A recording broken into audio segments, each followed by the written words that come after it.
नमस्कार। हमारा देश और पूरा विश्व आज कोविड-19 की चुनौती का सामना कर रहा है। कोविड-19 अभी खत्म नहीं हुआ है। ऐसे में हमारा फर्ज है कि हम सतर्क रहें।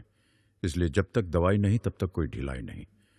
कोरोना से बचाव के लिए जरूरी है नियमित रूप से हाथ धोना, मास्क पहनना और आपस में उचित दूरी बनाए रखना।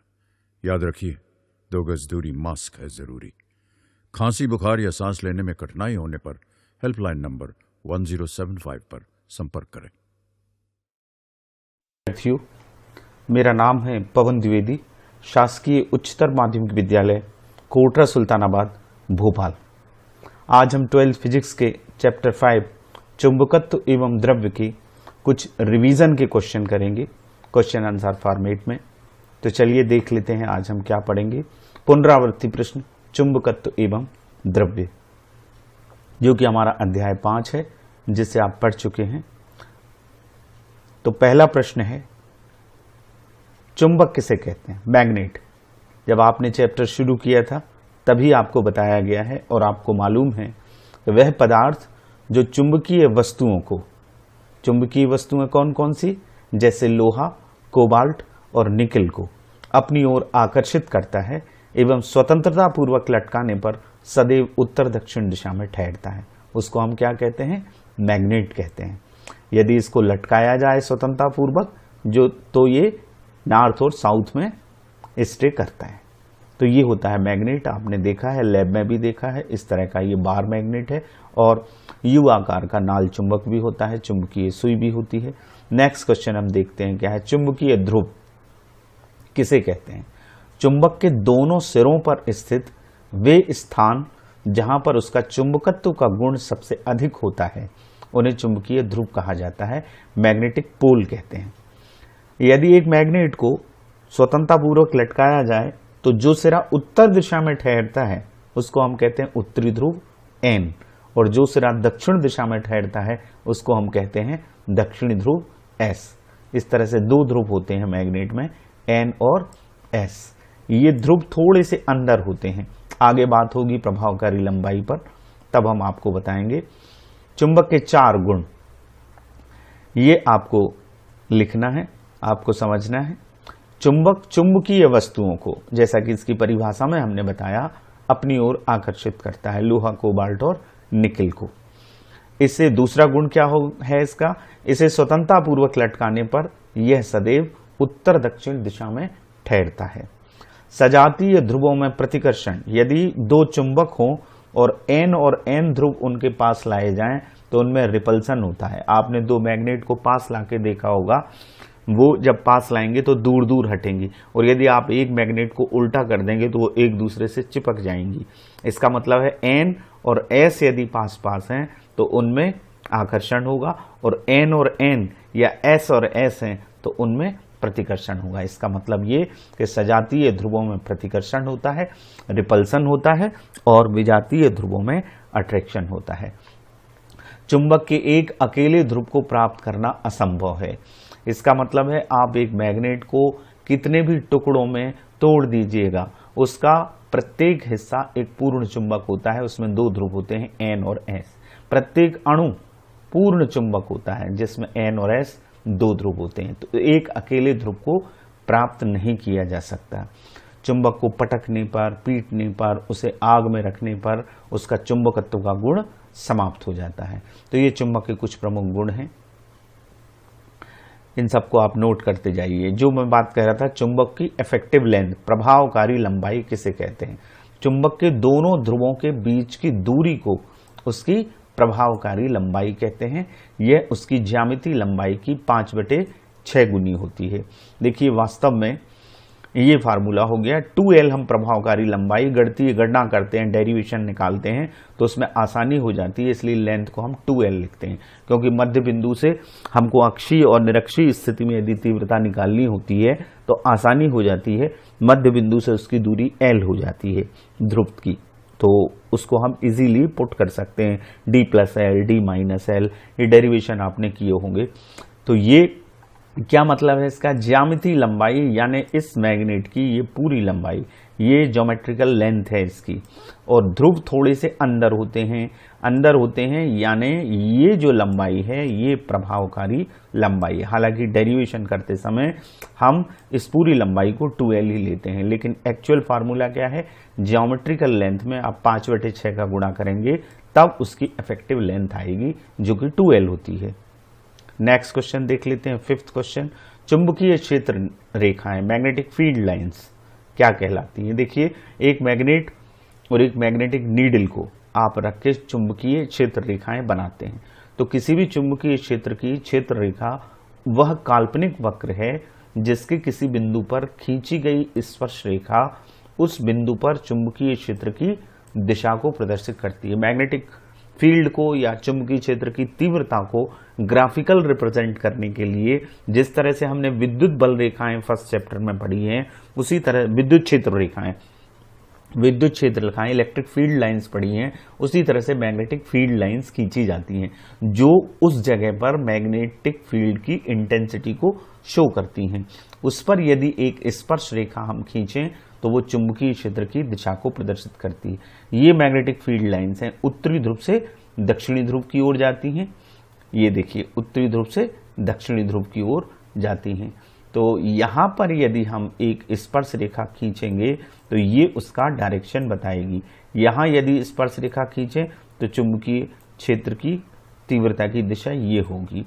यहाँ यदि स्पर्श रेखा खींचें तो ये होगी। इस तरह से स्पर्श रेखा, या यूं कह सकते हैं कि जिस रास्ते पर एक काल्पनिक उत्तरी ध्रुव गमन करता है किसी चुंबकीय क्षेत्र में, वो यदि कर्व बनाया जाए तो वो चुंबकीय क्षेत्र रेखा कहलाती है। इस तरह से नीडल को हम रखते हैं एक कंपास को, और वो जहां जहां जाता है तो वहां हम क्षेत्र रेखाएं बनाते हैं। तो इस तरह से क्षेत्र रेखाएं ये पूरे फील्ड लाइंस कहलाती हैं और ये इसके तीव्रता को, इंटेंसिटी को शो करती हैं और इसी से उसका डायरेक्शन निकलता है। तो ये चुंबकीय क्षेत्र रेखाएं हुई। दो चुंबकीय क्षेत्र रेखाएं एक दूसरे को नहीं काटती, ये हमारा 6th क्वेश्चन है। क्यों नहीं काटती? ये प्रश्न वहां भी पढ़ा है हमने। इलेक्ट्रिक फील्ड लाइंस भी एक दूसरे को इंटरसेक्ट नहीं करती और मैग्नेटिक फील्ड लाइन भी एक दूसरे को इंटरसेक्ट नहीं करती। पिछले क्वेश्चन में हमने पढ़ा कि किसी चुंबकीय क्षेत्र रेखा पर खींची गई स्पर्श रेखा वहां पर चुंबकीय क्षेत्र की दिशा को प्रदर्शित करती है। यदि दो चुंबकीय क्षेत्र रेखाएं एक दूसरे को काटेंगी किसी बिंदु पर, तो कटान बिंदु पर हम दो स्पर्श रेखाएं खींच सकते हैं। फील्ड लाइंस मान लीजिए एक ये है और एक फील्ड लाइन ये है, तो यहाँ एक स्पर्श रेखा हम खींच सकते हैं इस तरफ, और इस पर एक स्पर्श रेखा खींच सकते हैं इस तरफ। तो दो डायरेक्शन हो जाएंगे मैग्नेटिक फील्ड के, तो दो दिशाएं तो परिणामी चुंबकीय क्षेत्र की हो ही नहीं सकती, ये संभव ही नहीं है। इसलिए दो चुंबकीय क्षेत्र रेखाएं एक दूसरे को नहीं काटती। दोनों क्षेत्र रेखाएं, चाहे वो मैग्नेटिक फील्ड लाइंस हो चाहे वो इलेक्ट्रिक फील्ड लाइंस हो, ये काल्पनिक वक्र है। मैग्नेटिक फील्ड इंटेंसिटी को समझने के लिए ये संकल्पना की गई है। तो इस तरह से मैग्नेटिक फील्ड लाइन एक दूसरे को नहीं काटती। 7th क्वेश्चन क्या है? पोल स्ट्रेंथ, ध्रुव प्रबलता या ध्रुव प्राबल्य। तो पोल स्ट्रेंथ का मतलब ही बात से समझ में आ रहा है, ध्रुव की शक्ति। किसी चुंबक या चुंबकीय द्विध्रुव मैग्नेटिक डाइपोल के ध्रुव की जितनी शक्ति होती है उसको हम कहते हैं ध्रुव प्रबलता। स्मॉल m से शो करते हैं। हमारी पाठ्यपुस्तक में चुंबकीय आघूर्ण को स्मॉल m से प्रदर्शित किया गया है, तो इसमें आप कंफ्यूज ना हो। हम कैपिटल M मानते हैं चुंबकीय आघूर्ण को, कैलकुलेशन में बहुत आसानी हो जाती है, और स्मॉल m मानते हैं ध्रुव प्रबलता को। ध्रुव प्रबलता का SI unit ampere into metre है। किसी चुंबकीय ध्रुव की ध्रुव प्रबलता, इसका विमीय सूत्र क्या होगा? M0L/T0A। ये A धारा के लिए और L ये लेंथ के लिए। तो उसमें लेंथ होती है और करंट होता है, यानी इसका फार्मूला क्या है? I इंटू L, उससे ये निकला हुआ है। नेक्स्ट क्वेश्चन हम देख लेते हैं 8th। चुंबकीय द्विध्रुव जिसकी हम बात कर रहे थे, वे सभी संरचनाएं जिनमें समान ध्रुव प्रबलता के दो विजातीय ध्रुव एक दूसरे से अल्प दूरी पर स्थित होते हैं, उनको हम चुंबकीय द्विध्रुव या मैग्नेटिक डाइपोल कहते हैं। ये संरचनाएं जैसे मैग्नेट है, दंड चुंबक है, बहुत सारी चीजें हैं। जैसे छोटा चुंबक है वो भी एक चुंबकीय द्विध्रुव कहलाता है, उसमें दो ध्रुव होते हैं N और S। चुंबकीय सुई, कंपास, मैग्नेटिक नीडल, इसमें भी N और S होते हैं। धारावाही लूप जो आपने पिछले चैप्टर में पढ़ा है, धारावाही लूप भी चुंबक की तरह व्यवहार करता है, उसमें धारा बह रही है तो उसके आसपास चुंबकीय क्षेत्र उत्पन्न होता है, वो मैग्नेट की तरह कार्य करता है। धारावाही कुंडली वो भी मैग्नेट है। और लोह चुंबकीय पदार्थ के अणु, प्रत्येक अणु एक छोटा चुंबक होता है, उसको हम कहते हैं चुंबकीय द्विध्रुव। नेक्स्ट 9th क्वेश्चन हम देख लेते हैं। चुंबकीय आघूर्ण या चुंबकीय द्विध्रुव आघूर्ण को परिभाषित कीजिए। ये जिसकी मैं बात कर रहा था, कैपिटल एम, चुंबकीय द्विध्रुव की ध्रुव प्रबलता स्मॉल एम होती है और उसकी प्रभावकारी लंबाई के गुणनफल को उसका क्या कहते हैं, चुंबकीय आघूर्ण कहते हैं। वेक्टर क्वांटिटी है, इसकी दिशा एस ध्रुव से, साउथ पोल से नॉर्थ पोल की, एस से एन की ओर होती है। तो फार्मूला हमारा क्या हो जाएगा, कैपिटल एम, परिमाण अकेला लिख रहे हैं हम, capital M equal to small M हमने ध्रुव प्रबलता मानी और 2L उसकी प्रभावकारी लंबाई। तो capital M equal to small M into 2L। SI मात्रक इस हिसाब से क्या हो जाएगा, एम्पियर इंटू मीटर स्क्वायर। देखिए एम का यूनिट था एम्पियर इंटू मीटर, एल का एक और मीटर आएगा तो एम्पियर इंटू मीटर स्क्वायर। तो इसमें L2 आ जाएगा। विमी सूत्र में इतना फर्क होगा कि वहां L A होता है, यहाँ L के ऊपर पावर 2 आ जाएगी और A आ जाएगा। ये इसका विमी सूत्र है। नेक्स्ट क्वेश्चन हमारा 10वां क्या है, 10वां प्रश्न है, एक स्वतंत्रता पूर्वक लटकी चुंबकीय सुई सदैव उत्तर दक्षिण दिशा में ही क्यों ठहरती है। देखिए इसी चैप्टर में आप पार्थिव चुंबकत्व को पढ़ रहे हैं या आपने पढ़ लिया है, भू चुंबकत्व को आपने पढ़ा है। तो आपने उसमें ये पढ़ा है कि पृथ्वी में भी चुंबकत्व होता है।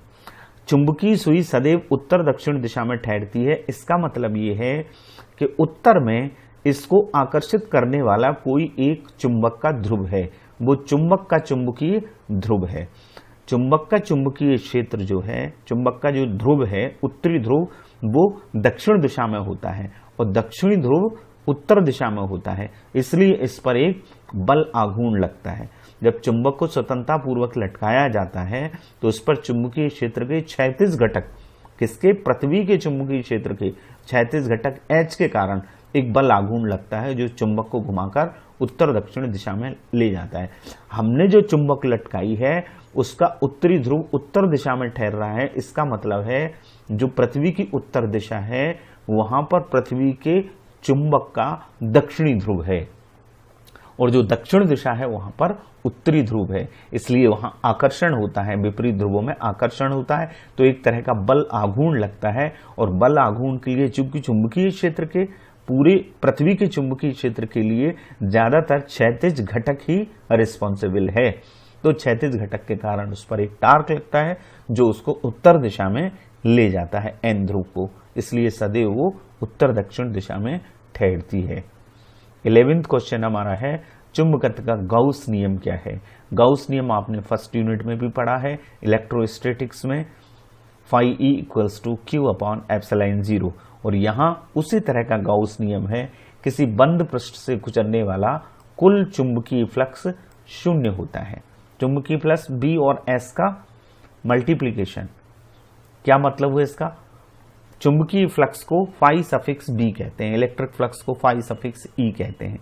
ये इंटीग्रेशन का निशान है, समाकलन का निशान है, बंद पृष्ठ से गुजरने वाले का कुल चुंबकीय फ्लक्स। तो चुंबकीय फ्लक्स का सूत्र vector B dot vector ds, इसकी वैल्यू क्या होती है, 0 होती है, या हमें इस तरह से लिखते हैं, phi suffix B = summation all B dot vector V dot delta S। ये क्षेत्रफल अवयव है, ये दोनों वेक्टर क्वांटिटीज हैं और ये क्षेत्रफल सदिश है। संपूर्ण क्षेत्रफल सदिशों को यदि जोड़ा जाए और B चुंबकीय क्षेत्र का डॉट प्रोडक्ट निकाला जाए तो ये क्या आएगा, 0 आएगा। ये गाउस नियम कहलाता है। ये ठीक बिल्कुल वैसा ही है, लेकिन हम इलेक्ट्रिक फील्ड में पढ़ते हैं, जो इलेक्ट्रिक फ्लक्स है किसी बंद पृष्ठ से गुजरने वाला संपूर्ण विद्युत फ्लक्स उसके अंदर उपस्थित आवेश का 1/ε0 गुना होता है। वो फार्मूला वहां इस तरह का होता था। और यहाँ गाउस नियम क्या है, phi B = summation all B dot delta S = 0। इसको आप नोट करें। 12th क्वेश्चन हमारा है, पृथ्वी की सतह पर चुंबकीय क्षेत्र का लगभग मान कितना होता है। तो पृथ्वी की सतह पर अलग अलग जगह पर अलग अलग होता है चुंबकीय क्षेत्र का मान, लेकिन इसका मान 10⁻⁻5 टेस्ला की कोटि का होता है। टेस्ला यूनिट है, एसआई यूनिट है चुंबकीय क्षेत्र की तीव्रता का, 10⁻⁻5 पॉइंट। तो हमारा 13 क्वेश्चन क्या है, भौगोलिक यामोत्तर एवं चुंबकीय यामोत्तर किसे कहते हैं। ये बहुत ही इंपॉर्टेंट क्वेश्चन है, आपने अपने शिक्षक शिक्षिकाओं के मार्गदर्शन में इसे जरूर समझा होगा। हम यहाँ और समझने का प्रयास करते हैं। भौगोलिक यामोत्तर का मतलब होता है भौगोलिक उत्तर दक्षिणी ध्रुवों को, जो हमारी पृथ्वी के उत्तर और दक्षिणी ध्रुव हैं, भौगोलिक ज्योग्राफिकल, उनको मिलाने वाली रेखा को हम क्या कहते हैं, भौगोलिक अक्ष कहते हैं। तो और इनसे गुजरने वाले ऊर्ध्वाधर तल को, यदि भौगोलिक उत्तर दक्षिणी ध्रुवों को मिलाया जाए, मिलाने वाली रेखा हो और उसके ऊर्ध्वाधर एक तल की कल्पना की जाए, जैसा कि इस चित्र में दिख रहा है, ये भौगोलिक यामोत्तर है, एक काल्पनिक तल जो कि भौगोलिक उत्तर दक्षिणी ध्रुवों को मिलाने वाली रेखा के ऊर्ध्वाधर होता है, जिसको हम भौगोलिक अक्ष कहते हैं। तो ये तो हुआ भौगोलिक यामोत्तर। और चुंबकीय यामोत्तर, चुंबकीय उत्तर दक्षिणी ध्रुवों को पृथ्वी के अंदर एक काल्पनिक चुंबक माना गया है। तो पृथ्वी के चुंबकीय उत्तर और दक्षिणी ध्रुवों को मिलाने वाली रेखा को हम क्या कहते हैं, चुंबकीय अक्ष कहते हैं। और इससे होकर जाने वाले ऊर्ध्वाधर तल को चुंबकीय यामोत्तर कहते हैं। ये मैग्नेटिक मेरिडियन है जो कि चुंबकीय अक्ष के ऊर्ध्वाधर होता है। इसे और समझने का हम प्रयास करते हैं। देखिए, जैसा कि मैंने पूर्व में ही बताया, पृथ्वी के अंदर एक चुंबक की हम कल्पना करें, पार्थिव चुंबकत्व तो है, भू चुंबकत्व तो है, पृथ्वी के अंदर चुंबकत्व का गुण है। हालांकि ये मैटर ऑफ रिसर्च है, अभी भी ये रिसर्च का विषय है, अभी भी वैज्ञानिक इसमें एक मत नहीं है कि पृथ्वी के चुंबकत्व का कारण क्या है।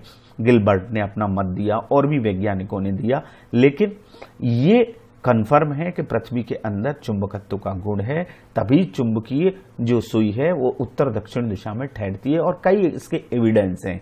यदि एक छड़ को पृथ्वी के अंदर गाड़ दिया जाए और बहुत लंबे समय के बाद उसको निकाला जाए तो उसमें चुंबकत्व का गुण आ जाता है। इसका मतलब है पृथ्वी के अंदर चुंबकत्व का गुण है। तो पृथ्वी के चुंबक को में है क्या एक्चुअली में, कि जो पृथ्वी की चुंबक है उसका उत्तरी ध्रुव दक्षिणी ध्रुव की, ये मैग्नेट मान लिया हमने, तो इसका उत्तरी ध्रुव जो भौगोलिक उत्तर दिशा है, वहां इस चुंबक का दक्षिणी ध्रुव है। और जो भौगोलिक दक्षिण दिशा है वहां इसका क्या है, उत्तरी ध्रुव है। रेड से हम उत्तरी ध्रुव बताते हैं। तो उत्तरी ध्रुव दक्षिण दिशा में है और दक्षिणी ध्रुव उत्तर दिशा में है। और ये जो चुंबकीय सुई है, हमारी पृथ्वी पर जो चुंबकीय सुई है वो उत्तर दक्षिण दिशा में ठहरती है। तो यहां ठहरती है तो बिल्कुल एग्जैक्ट उत्तर दक्षिण दिशा नहीं होती, वो किसी न किसी कोण पर उससे दूर रहती है, कोई ना कोई कोण उससे बनता है, वो होता है 11.5 डिग्री, 11.5 डिग्री। तो ये कहलाता है नॉर्थ मैग्नेटिक पोल, चुंबक का उत्तरी ध्रुव, और ये चुंबकीय दक्षिणी ध्रुव कहलाता है। ये तो हो गया हमारा भौगोलिक उत्तरी ध्रुव और भौगोलिक दक्षिणी ध्रुव। ये होता है चुंबकीय उत्तरी ध्रुव और ये चुंबकीय दक्षिणी ध्रुव। इन दोनों के बीच में कोई ना कोई कोण होता है। तो इससे होकर जाने वाला जो अक्ष है, ये जो भौगोलिक उत्तर है और ये भौगोलिक दक्षिण है, इससे होकर जाने वाला तल ये है, इसको हम कहते हैं भौगोलिक यामोत्तर।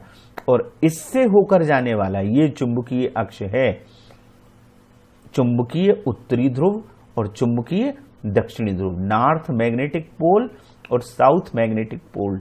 इससे होकर जाने वाली रेखा ये चुंबकीय अक्ष है और इससे जाने वाला तल ये है, ये चुंबकीय यामोत्तर कहलाता है। एक बात और, चुंबकीय बल रेखाएं आप देख रहे हैं, हमारी जो बल रेखाएं चुंबक से खींचते हैं, इस आकृति में आपको उससे उल्टी दिख रही होंगी। ये दक्षिणी ध्रुव से उत्तरी ध्रुव की ओर जाती हैं। ये जो दक्षिणी ध्रुव है, क्योंकि इस मैग्नेट का उत्तर यहाँ है, इसलिए एक्चुअली में उत्तर से दक्षिण ही मानी गई है, लेकिन दिशा क्या है, भौगोलिक दिशा क्या है, वो दक्षिणी दिशा है, साउथ पोल है ये, यहाँ से उत्तर की तरफ जाती हैं। तो तो ये चुंबकीय यामोत्तर और भौगोलिक यामोत्तर होता है। ये एक हो गया ये चुंबकीय यामोत्तर, ये ऊर्ध्वाधर तल, और दूसरा ऊर्ध्वाधर तल जो भौगोलिक उत्तर और भौगोलिक दक्षिण से जाने वाली रेखा के ऊर्ध्वाधर बनाया गया वो भौगोलिक यामोत्तर, और ये चुंबकीय यामोत्तर कहलाता है। नेक्स्ट 14 क्वेश्चन, भूचुंबकीय तत्व कौन कौन से हैं? देखिए, भूचुंबकीय तत्व पृथ्वी के चुंबकीय क्षेत्र का अध्ययन करने के लिए 3 तत्वों की जरूरत होती है। वो 3 तत्व कहलाते हैं भूचुंबकीय तत्व। कौन कौन से हैं? उनके नाम हैं दिक्पात या चुंबकीय दिक्पात, उसको हम कैपिटल डी या फाई से शो करते हैं। दिक्पात का कोण भी इसको कहते हैं। दूसरा नति, नमन कोण या आनति, आनति कोण। एनसीईआरटी में केवल आनति लिखा हुआ है और इसको आई से शो करते हैं या थीटा से। और पृथ्वी के चुंबकीय क्षेत्र की क्षैतिज तीव्रता, क्षैतिज तीव्रता को कैपिटल एच से या एच सफिक्स ई से, E for earth, H for horizontal और वी फॉर क्या होगा? वर्टिकल। तो एच ई से इसको शो करते हैं या एच से। तो ये 3 एलिमेंट हैं जिनसे पृथ्वी के चुंबकीय क्षेत्र का अध्ययन किया जा सकता है। नेक्स्ट क्वेश्चन हम देखते हैं 15 हमारा क्या है? दिक्पात या चुंबकीय दिक्पात। जो भूचुंबकीय तत्व हैं उनमें से ये पहला तत्व है, इसकी परिभाषा हमको देना है। तो अभी हमने पढ़ा चुंबकीय यामोत्तर और भौगोलिक यामोत्तर, तो किसी भी स्थान पर चुंबकीय यामोत्तर और भौगोलिक यामोत्तर के बीच में एक कोण बनता है, उस कोण को कहते हैं हम दिक्पात या दिक्पात का कोण या चुंबकीय दिक्पात। इसको डी से या कई किताबों में फाई से या अल्फा से शो किया जाता है। ये इस तरह का, अभी हमने दोनों मेरिडियन देखे थे, ज्योग्राफिकल मेरिडियन और मैग्नेटिक मेरिडियन। इन दोनों के बीच में जो एंगल होता है उसको एंगल ऑफ डिक्लाइनेशन या दिक्पात का कोण कहते हैं। इस तरह से इन दोनों के बीच में ये जो फाई कोण बन रहा है इसी को हम कैपिटल डी भी कहते हैं। तो ये दिक्पात का कोण कहलाता है। कुल मिलाकर चुंबकीय यामोत्तर और भौगोलिक यामोत्तर के बीच में जो कोण होता है उसको हम कहते हैं दिक्पात का कोण। नेक्स्ट क्वेश्चन हम देख लेते हैं, नमन कोण या नति कोण या आनति की परिभाषा दीजिए। किसी भी स्थान पर पृथ्वी की जो परिणामी तीव्रता होती है उसका क्षैतिज के साथ जो कोण बनता है या स्वतंत्रता पूर्वक लटकी हुई चुंबकीय सुई क्षैतिज से जो कोण बनाती है उसे उस स्थान का नमन कोण कहते हैं। अलग अलग जगह का ये अलग अलग होता है। इसे आई से या थीटा से शो किया जाता है। हमारी बुक में ये आई है, इसको जनरली हम थीटा से शो करते हैं। कैलकुलेशन में थोड़ी सी आसानी सी रहती है, एक से लेटर नहीं रहते। चुंबकीय निरक्ष पर आई का मान यानी इस थीटा का मान, नमन कोण का मान 0 डिग्री होता है और चुंबकीय ध्रुवों पर 90 डिग्री होता है। इस चीज को आप ध्यान रखें, 1 नंबर के प्रश्न में और खाली स्थान में इसमें पूछा जाता है। चुंबकीय निरक्ष पर 0 डिग्री और चुंबकीय ध्रुवों पर 90 डिग्री। अब इसमें दोनों शब्द आए हैं, उसके मतलब समझ लीजिएगा। देखिए, एक स्वतंत्रता पूर्वक घूमने वाली चुंबकीय सुई जो कि घूम सकती है ऊर्ध्वाधर तल में, तो वो यदि उसका एक पृथ्वी का चक्कर लगाएं तो पृथ्वी पर वे स्थान जहां पर चुंबकीय सुई क्षैतिज ठहर जाती है उसको कहते हैं चुंबकीय निरक्ष, और जहां पर चुंबकीय सुई ऊर्ध्वाधर ठहरती है उन स्थानों को कहते हैं चुंबकीय अक्ष। जो हम देखेंगे अभी, ये नमन कोण है, एक डायग्राम से समझते हैं। ये मैग्नेटिक नीडल है। मैग्नेटिक नीडल हमेशा परिणामी तीव्रता की दिशा में ठहरती है। तो ये जो परिणामी तीव्रता है ये आई से हम शो कर रहे हैं। क्षैतिज घटक को कैपिटल एच से और ऊर्ध्वाधर घटक को कैपिटल भी से। तो एच और आई के बीच में जो कोण बनता है, परिणामी तीव्रता क्षैतिज के साथ जो कोण बनाती है उसको नमन कोण थीटा या आई कहते हैं। नमन कोण आई कहते हैं, एच ई, ठीक है। और वर्टिकल कंपोनेंट ये दो जेड है, वर्टिकल कंपोनेंट जेड है, और इसको चुंबकीय क्षेत्र की तीव्रता को हम जनरली बी से शो करते हैं, तो इसको बी सफिक्स ई से शो किया गया है। तो ये निरक्ष और ये हो गया। यहां एक डायग्राम से और हम समझ लेते हैं कि निरक्ष क्या होता है। देखिए, चुंबकीय एस ध्रुव है और चुंबकीय ये एन ध्रुव है। यदि चुंबकीय सुई से को लेके हम पूरा चक्कर लगाएं तो यहां देखिए यहां ये है इसका क्षैतिज तल, पृथ्वी का मान लीजिए तल है, ये चुंबकीय निरक्ष है। आप देख रहे हैं तो क्षैतिज क्या होगा, ये होगा, तो क्षैतिज पर चुंबकीय सुई इसके समानांतर हो गई, तो चुंबकीय निरक्ष पर इन दोनों के बीच बनने वाला कोण क्या आएगा, 0। देखिए चुंबकीय निरक्ष पर I का मान क्या है, 0 डिग्री है। तो ये चुंबकीय निरक्ष है, यहां पर चुंबकीय सुई और ये दोनों क्षैतिज हैं, ये पृथ्वी का तल है, तो यहां पर क्या आएगा, कोण 0। और देखिए यहां पर ये चुंबकीय ध्रुवों पर, ये चुंबकीय ध्रुव हैं, ये चुंबकीय N ध्रुव और ये चुंबकीय S ध्रुव। तो यहां देखिए ये सुई ऊर्ध्वाधर, ये हमारा पृथ्वी का तल हुआ, ये इसके ठीक ऊर्ध्वाधर हो जाती है, तो यहां कितना कोण बन रहा है, 90 डिग्री का। तो चुंबकीय ध्रुवों पर नमन कोण 90 डिग्री और चुंबकीय निरक्ष पर 0 डिग्री होता है।